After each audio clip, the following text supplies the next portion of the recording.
Oi, tudo bem com vocês? Eu tô bem, graças a Deus, e feliz quarta-feira! Estamos aqui para mais uma coletânea de relatos. Então, se você ainda não é inscrito, se inscreva no canal, curte, comenta, compartilha e roda a vinheta.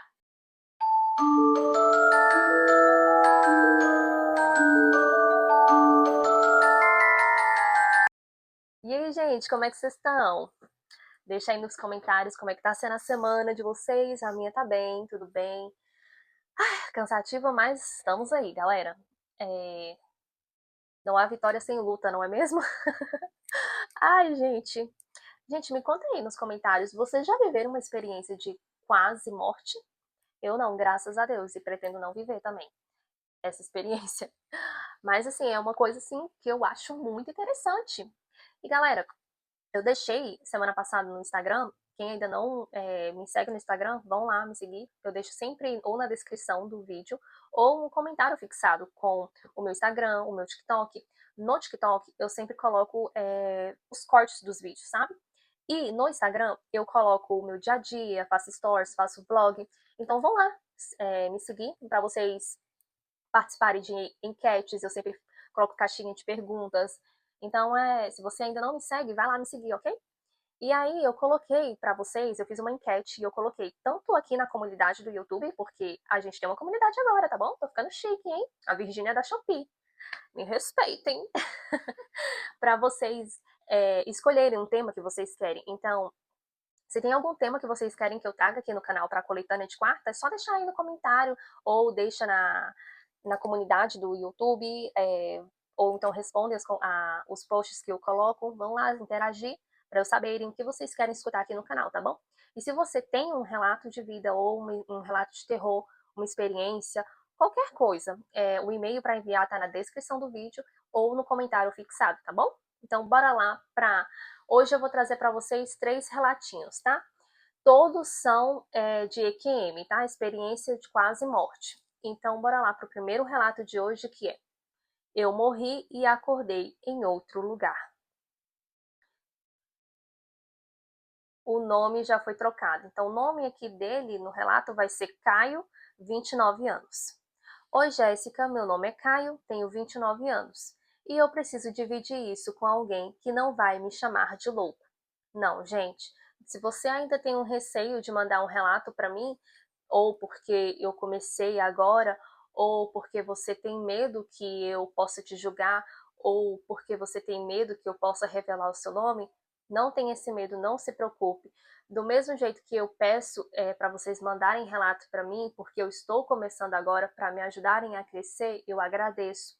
E também não vou nunca, jamais revelar o seu nome, ou seu e-mail, ou quem mandou, o que seja, se você não quiser. Não, eu não vou fazer isso. Então você não precisa ficar se preocupando de ficar com medo de mandar um relato para mim, pensando que eu vou revelar quem é a pessoa. Não, isso jamais vai acontecer, ok? E obrigada, Caio, pela confiança. Caio, que é um nome fictício, tá? A pessoa que me enviou o relato vai saber com quem eu estou falando. Tá bom. Eu não sei se eu sonhei, se eu morri ou se eu mudei de realidade, mas isso aconteceu mais de uma vez. Eu tive dengue anos atrás e estava internado. Eu me lembro de acordar no hospital sangrando pela boca e pelo nariz, sentindo uma dor tão forte que parecia que o meu corpo estava sendo rasgado por dentro. Eu ouvi médicos correndo, gritos, máquinas, até que tudo ficou silêncio. Eu morri. Foi isso que eu senti. Eu lembro de um vazio absoluto. Não tinha luz, não tinha um túnel, não tinha ninguém, só nada. Mas você abria o olho? Tipo, era tudo escuro? Então, do nada, eu acordei de novo no hospital, na mesma cama, no mesmo quarto. Mas a dor estava menor e todos agiam como se nada tivesse acontecido. Desde esse dia, isso começou a se repetir. Eu acordo vivendo a mesma situação, só que um pouco diferente cada vez. Outra vez, acordei na minha casa de madrugada com uma dor de cabeça absurda. Fui até a cozinha, meu pai estava lá. Do nada, senti meu corpo travar, meu peito fechar. Eu caí. Vi a cena de fora. Eu vi o meu pai tentando me levantar. Eu vi ele gritar o meu nome. Eu vi os meus olhos abertos e o meu corpo não respirava. Eu morri. E de repente eu acordei de novo na minha cama, ainda com dor de cabeça, mas menos. Como se fosse uma segunda chance, uma reinicialização. Isso aconteceu outras vezes, 4 no total. Uma delas foi pior. Eu desmaiei no meu quarto, tive uma parada respiratória. Minha mãe viu e achou que eu estava fingindo. Ela saiu e me deixou lá imóvel. Como assim? Eu estava preso dentro do meu corpo. Eu via, mas não conseguia mexer nada. Eu vi até um mosquito caminhar sobre o meu olho. Meu Deus, que horror! Eu não pude piscar. Eu tinha morrido. E depois eu acordei de novo, do nada, como se tivesse sido puxado para outra versão da mesma vida. Jéssica, eu não sei como chamar isso, mas se existe universo paralelo, eu acho que já atravessei mais de uma vez. E cada vez que eu volto, eu sinto que tenho motivo para continuar aqui. Esse é o meu relato, Caio. Gente, mas peraí, eu achei um pouquinho estranho esse relato, porque para mim, não sei se existe várias experiências diferentes, mas eu acho que experiência de EQM é quando você, sei lá, passa mal, sofre um acidente, sofre qualquer coisa e você morre, e aí o seu espírito sai do seu corpo e aí você começa a ver tudo ao seu redor. E, sei lá, geralmente vem uma pessoa e fala, ó, não é a sua hora, não sei o que lá, e você volta para o seu corpo. Mas o que você parece que está vivendo aqui é como se fosse um looping, sabe? Eu não sei se isso é experiência de EQM. Eu acho que é mais algo como se fosse uma paralisia do sono, ou sei lá, você já foi no hospital, já tentou fazer exames para saber se tem alguma coisa relacionada neurológica, sabe? Porque, gente, a gente primeiro precisa descartar a opção médica para depois partir para a opção espiritual. Uma coisa também que eu pensei assim é que às vezes você pode ser médium, você pode ter algum tipo de mediunidade, um corpo aberto, algo que queira estar tentando usar o seu corpo para fazer uma incorporação. Não sei, mas era bom pesquisar isso daí, correr atrás disso aí, tá? Tanto médico como espiritual. Mas achei bem interessante, assim, e acaba sendo que meio perigoso, não? Porque você nunca sabe como vai acontecer, o que vai acontecer, quando vai acontecer. E muito estranho isso. Eu ia buscar ajuda. Não sei por onde, mas o primeiro passo é saber que você tem que buscar ajuda. Mas eu espero que você fique bem, que toda essa experiência acabe e nunca mais volte. Obrigada pelo seu relato, tá bom? E, gente, deixa aí nos comentários o que você acha que pode ajudar ele a resolver esse problema.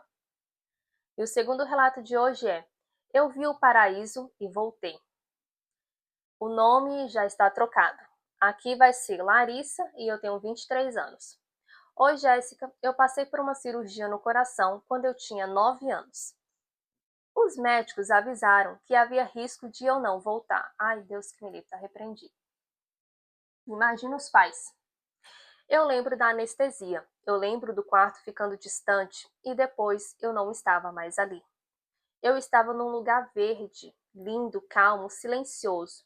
A grama brilhava como se o vento tivesse luz. Havia pessoas vestidas com roupas claras caminhando, como se aquilo fosse um parque infinito. Foi então que eu vi minha avó. Ela abriu os braços para mim, sorrindo, como se estivesse esperando por mim há anos. Eu corri até ela. Eu senti o abraço. Eu senti o cheiro. Ao lado dela estava um homem ruivo, de olhos azuis. E eu nunca o tinha visto, mas ele me abraçou com tanto amor que eu entendi antes dele falar. Eu sou o seu avô. Ele morreu quando minha mãe era criança. Eu nunca vi a foto dele, nunca soube como ele era. Eles me disseram: aqui é o paraíso, mas não é a sua hora. Foi o que eu acabei de falar do primeiro relato. Você ainda precisa voltar. Antes de me despedir, meu avô falou: diz para sua mãe sobre a fita roxa. Eu não entendi, mas segui uma luz branca e acordei no pós-operatório. Quando contei para minha mãe, ela chorou, porque a fita roxa era a fita que ela colocou no caixão do meu avô quando se despediu dele pela última vez. Ela nunca tinha me contado isso. Eu sei para onde eu vou quando o meu corpo parar. Eu não tenho mais medo. E esse é o meu relato de hoje. Larissa, obrigada. Tá vendo a diferença de um relato para o outro? Não estou falando que a dele não pode ser uma experiência EQM, mas assim, eu acho que tem algo a mais aí. Mas, gente, você viu que relato é. Gente, assim, sei lá, às vezes eu falo, eu não quero passar por isso, não. Mas imagina como deve ser a experiência de você ter a certeza que se quando você desencarnar, vai ter um lugar lindo ali para você viver, sabe? Um plano espiritual. Como deve ser a sensação maravilhosa de você rever e abraçar entes queridos que já se foram. E eu vou contar um negócio aqui para vocês que é bem interessante também. Meu vô, quando ele era vivo, já tem uns 4 anos que ele desencarnou, né? Que ele morreu. E antes dele morrer, agora eu não lembro, depois eu vou perguntar à minha mãe, mas eu não lembro se foi uma semana antes ou um mês antes. Foi pouco tempo, assim, sabe, antes dele morrer. Ele começou a falar pra gente, ele falava pra minha mãe, falou pra mim também. Ele começou a falar falou pra minha avó, que ele estava sentado assim, gente, normal, assistindo televisão, que era uma coisa que ele gostava muito de fazer, e ele via dentro de casa pessoas de branco passando. Ele falou que ele via real, como se fosse gente mesmo, de carne. Ele via as pessoas passando, umas pessoas de branco. E só que a gente não sabia, aquilo era um sinal. Para ele já estava sendo abertos os olhos espirituais, porque a hora dele estava chegando. Então ele já estava conseguindo ver o outro lado. Só que ninguém sabia, né? Porque na final ninguém sabe o dia que vai morrer. Mas esse aí foi uma experiência que o meu avô teve. É muito engraçado, muito interessante essas histórias, né, gente? Nossa. Mas deixa eu só beber um pouquinho de água aqui. Tô morrendo de sede.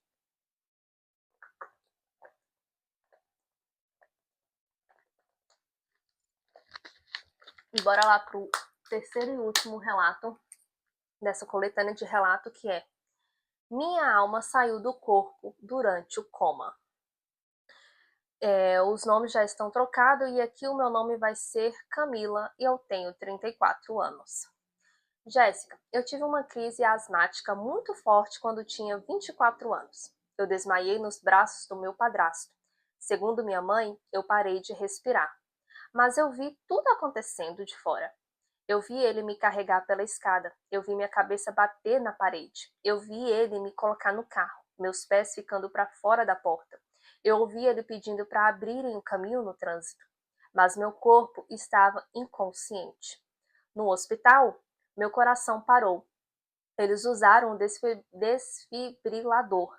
Nesse momento, eu estava na casa da minha avó. A minha avó, que já tinha morrido. Ao lado dela havia um homem vestido de branco. Eu não vi o rosto, mas eu senti uma presença firme. Minha avó disse: você precisa voltar. Eu chorei. Eu não queria. Lá era paz. Mas ela ficou séria e repetiu: volte. Ainda não terminou. Quando acordei, médicos choravam. Minha mãe tremia segurando a minha mão. Eu voltei. Peraí. Mas nunca fui a mesma. Eu sei que há vida além daqui. Eu sei que alguém me espera. Eu não sei que não. Não.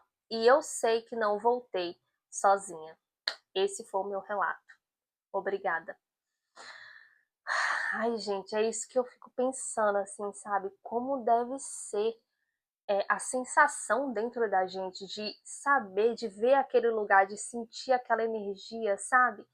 E quando você volta, você não esquece, você sabe, você lembra. Deve ser muito bom aquela sensação, sabe? Mas e aí, gente, você já viveu uma experiência dessa? Você conhece alguém que já viveu? Deixa nos comentários qual que é a sua opinião sobre isso. E, bom, e acabou. Gente, então esses foram os relatos de hoje nessa coletânea nova. Eu vou deixar durante a semana, tanto no Instagram como aqui, um post na comunidade do qual tema vocês querem que eu traga na próxima quarta-feira, tá bom? Então, obrigada pela sua presença, obrigada mais uma vez aos meus inscritos. E se vocês puderem curtir, comentar, compartilhar, eu agradeço de coração. Que Deus abençoe cada um. Amanhã, quinta-feira, eu volto com um relato de terror. Um beijo, fiquem com Deus e fui!